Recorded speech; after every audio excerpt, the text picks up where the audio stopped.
जय माँ विजय सेन। हमारे स्कूल टाइम में हमारे आचार्य जी हमसे कहा करते थे, मनीष बेटा अध गगरी झलकत जाए। इस कहावत को गुरुजी हमसे इसलिए कहा करते थे क्योंकि गुरुजी के द्वारा पूछे हुए प्रश्नों का हम अधूरा जवाब देते थे, इसीलिए उन्होंने हमसे ये कहावत कही हुई थी। और इस कहावत का यही अर्थ होता है कि जब तक हम किसी विद्या को, किसी ज्ञान को पूर्ण रूप से नहीं सीख लेते हैं, उस ज्ञान के, उस विद्या के विषय में सही तरीके से नहीं समझ लेते हैं, तब तक हम उस विद्या का, उस ज्ञान का उपयोग नहीं कर सकते हैं, ना ही उस विद्या से किसी भी प्रकार का कोई भी कार्य ले सकते हैं। और अगर उस विद्या को हम सीखने के बाद किसी अन्य व्यक्ति को भी सिखाते हैं तो आप तो पहले से अपूर्ण थे ही, और उस व्यक्ति को देने के बाद वो व्यक्ति भी अपूर्ण हो जाता है। इसीलिए कोई भी विद्या हो, चाहे तंत्र क्षेत्र से जुड़ी हुई कोई भी विद्या हो या कोई अन्य विद्या हो, जब तक हमें उस विद्या के विषय में पूर्ण जानकारी नहीं हो जाती है, हम उस विद्या के विषय में पूर्ण रूप से नहीं सीख लेते हैं, तब तक उस विद्या को ना तो हमें किसी व्यक्ति को देना चाहिए, ना ही उस विद्या का प्रयोग करना चाहिए। अन्यथा वो विद्या कहीं ना कहीं हमारा क्षरण कर देती है, हमारा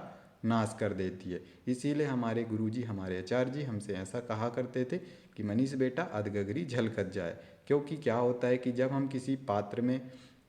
पानी भरते हैं और वो पानी उस पात्र में थोड़ा कम होता है और हम उसको सर पे रख के जब चलते हैं तो कहीं ना कहीं चलने के दौरान उस पात्र में से थोड़ा थोड़ा पानी झलकता जाता है और नीचे गिरता जाता है, और धीरे धीरे करके उस पात्र में से पानी कम होता जाता है, और उस पानी का हम किसी भी प्रकार से कोई भी उपयोग नहीं ले पाते हैं, और वो पानी धीरे धीरे करके उस पात्र में से कम हो जाता है। तो इसी तरीके की विद्या होती है कि जब तक हम उस विद्या को पूर्ण रूप से नहीं सीखते हैं, नहीं समझते हैं, तो कहीं ना कहीं वो विद्या धीरे धीरे क्षरण होती जाती है और कहीं ना कहीं हमारा विनाश कर देती है। तो इसीलिए हमारे आचार्य जी हमसे इस तरह से कहा करते थे कि मनीष बेटा अधगगरी झलकत जाए, कोई भी ज्ञान हो पहले पूर्ण रूप से उस ज्ञान को सीखो, उसके बाद ही किसी अन्य व्यक्ति को उस ज्ञान के विषय में बताओ। जय माँ विजय सेन।